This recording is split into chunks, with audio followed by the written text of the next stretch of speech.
Moi, je m'appelle Vincent Freuli, mais mon nom complet, c'est Vincent Dominique Gualbert Freuli. Alors, au Mali, on m'appelle Mansour. Au Togo, on m'appelle Napo.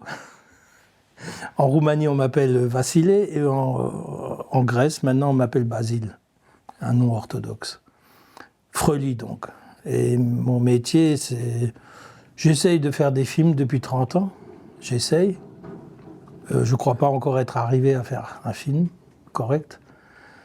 Maintenant, je filme les gens, je suis cinéaste, j'écris les films et puis des films documentaires.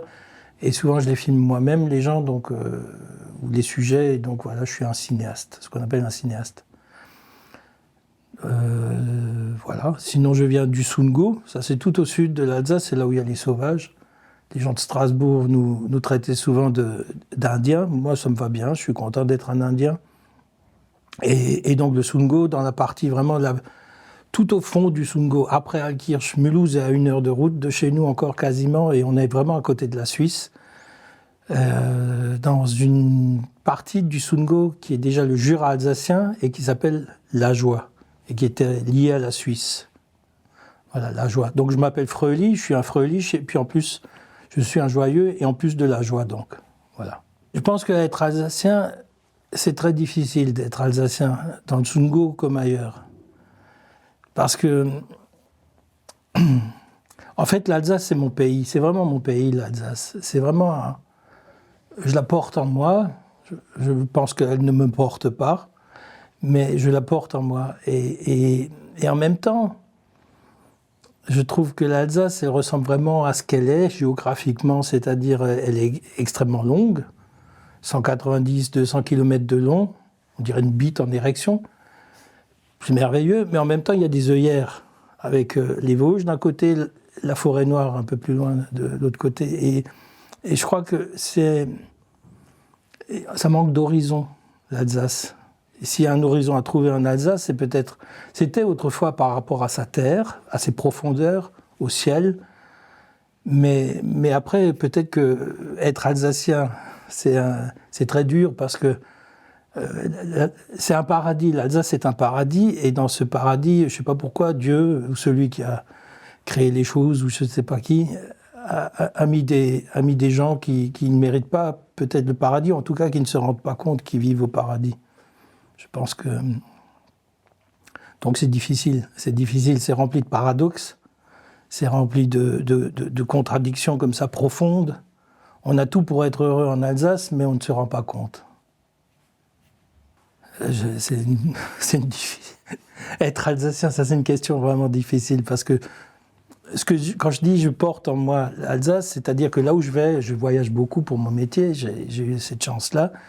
Là où je vais, je parle de l'Alsace. Là où je vais, que ce soit en Islande, Amérique du Sud, Afrique, Pays de l'Est, je parle de l'Alsace. Parce que c'est plus qu'un Heimat, c'est mon pays, c'est vraiment mon pays. Mais en même temps, je pense que ce qui me fait vraiment aimer l'Alsace, c'est de la quitter régulièrement.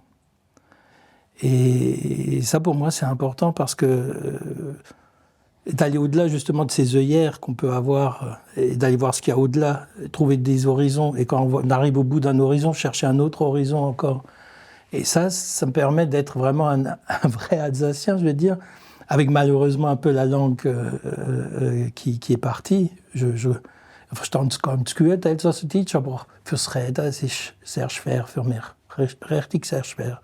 Parce que mes parents étaient vraiment dans cette génération où on leur a interdit de parler alsacien à l'école, et puis on avait le même instituteur, mes parents et moi, on avait le même institut qui a continué cette politique d'interdire l'alsacien.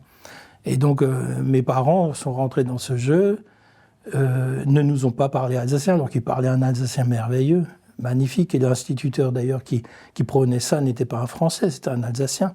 Donc c'est pour ça que c'est difficile d'être un Alsacien, parce que je pense le pire ennemi de l'Alsacien, c'est l'Alsacien lui-même. Ça, c'est pas moi qui le dis, ça c'est Lou Chitli dans son film Kota.